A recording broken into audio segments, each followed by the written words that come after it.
How's it going, everybody? Welcome to the return of Chatting Leeds on YouTube. Yes, it has been a while. I think it's been about 6 weeks, maybe, since I last uploaded on the channel. Just before we get into it, obviously, I'll just give an explanation why.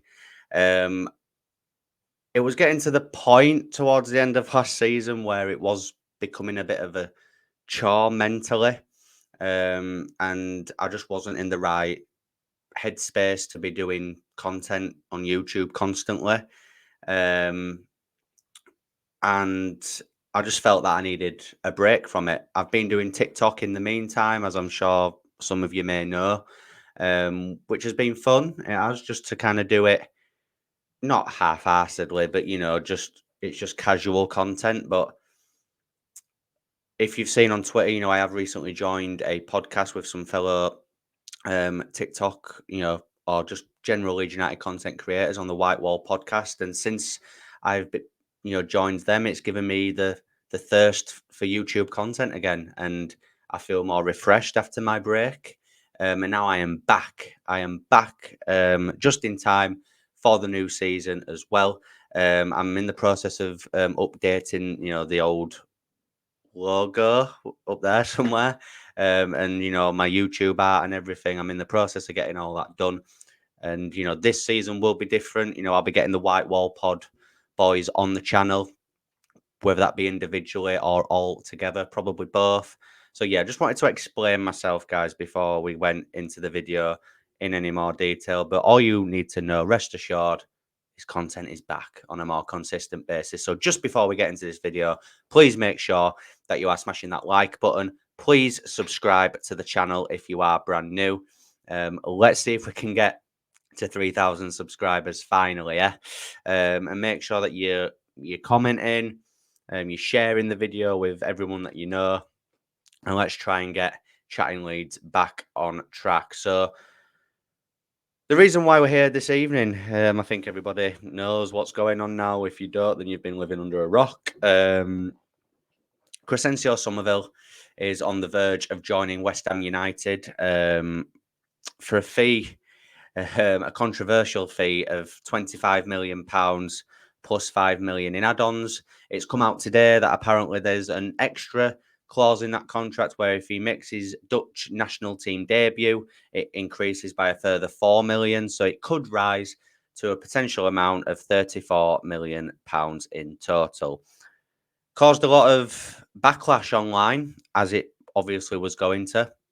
Don't think people are actually massively surprised that Summerville is going, but it's the fee, and it just feels like, potentially, I'm not going to say definite yet, but the fans are starting to turn just a little bit. A certain section of the fan base is starting to turn on the San Francisco 49ers now. Like the thumbnail suggests, people think that we are being mugged off here. I can understand both sides of the coin. I can understand why people are feeling mugged off, because Championship Player of the Year, 20 goals, about 11 or 12 assists. The best player in the whole championship, literally, last season.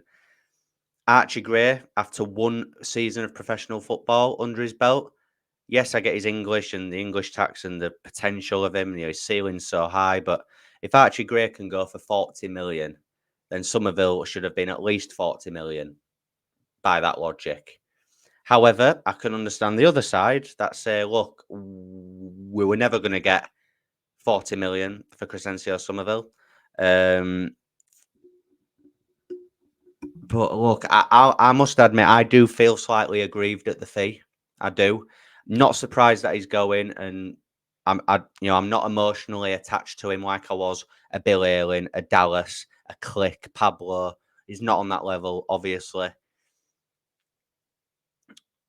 But the fact that, look, it was reported that we turned down 20. So why are we accepting 25?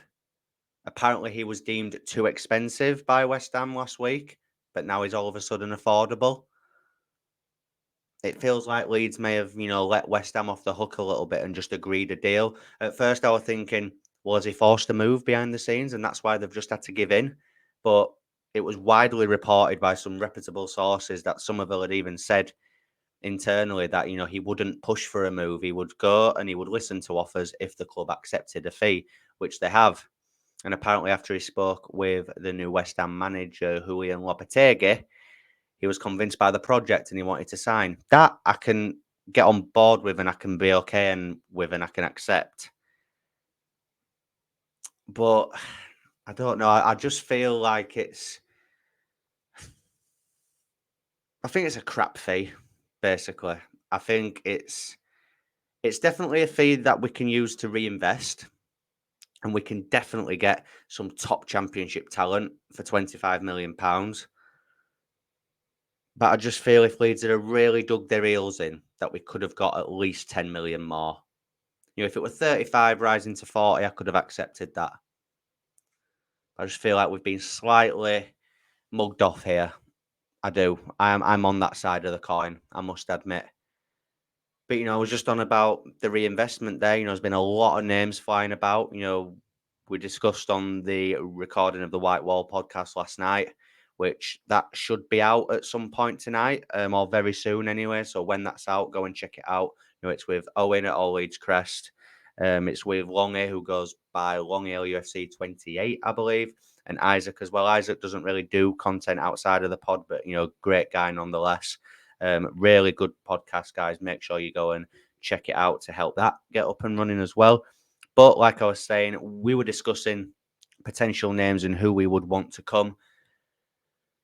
My name was Gabi Sarra at Norwich. If I had to pick one, it would be him. I think the impact that he had on that Norwich City team last season for a team that didn't go up, I likened it last night to the Sammy Schmodics at Blackburn. He really stood out in a team that wasn't that great.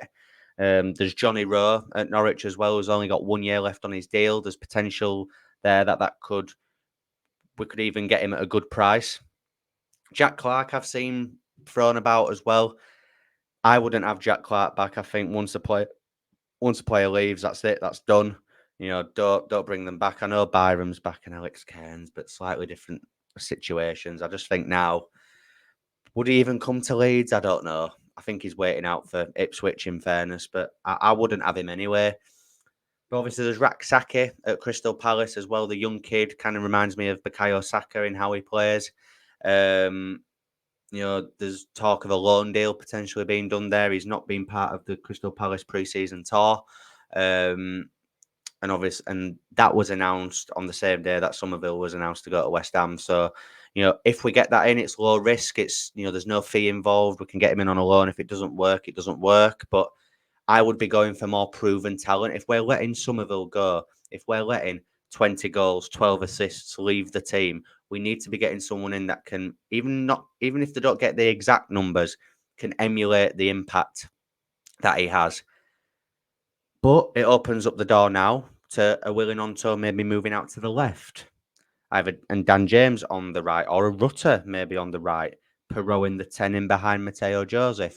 Who knows?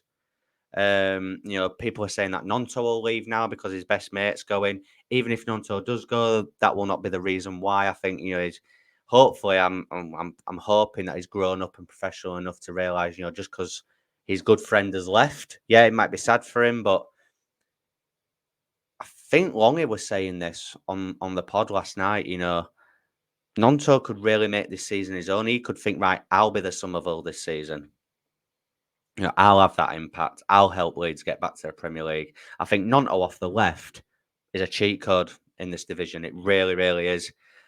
Even with the squad now, without Summerville, we should be getting automatic promotion. People may disagree. I don't. I agree with that. I think the squad as is gets promoted automatically. Probably wins the league, in my opinion, as well.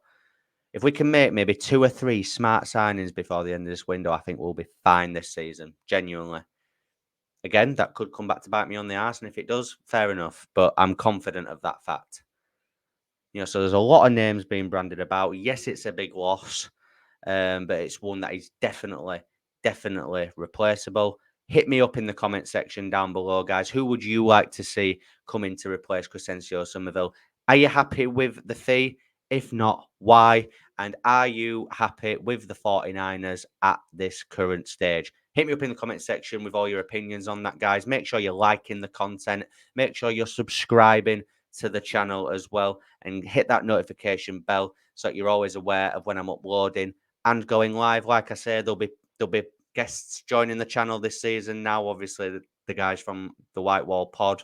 Make sure you're checking out the White Wall podcast as well on YouTube, Spotify, wherever you watch or listen to your podcasts as well. And that's it for this video, guys. I really hope that you've all enjoyed it. Glad to be back on YouTube, and I'll see you in the next one. Cheers.